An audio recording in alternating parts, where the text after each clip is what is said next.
Okay, this is an iPad mini 2, pretty much the same as iPad mini 1. Has glass LCD. The technique of taking the LCD out is the same.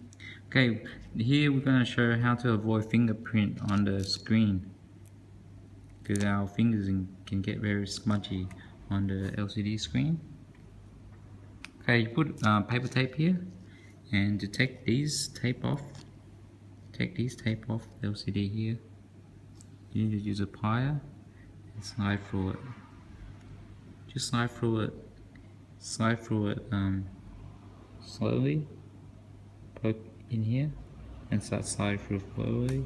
There's tape here and tape here. Once you do that, you get your playing card, you bend the playing card, and you start from the bottom and you push all the way up and then go around. That's the only way to reuse LCD without damaging it. You can do it right, it's really easy. Okay?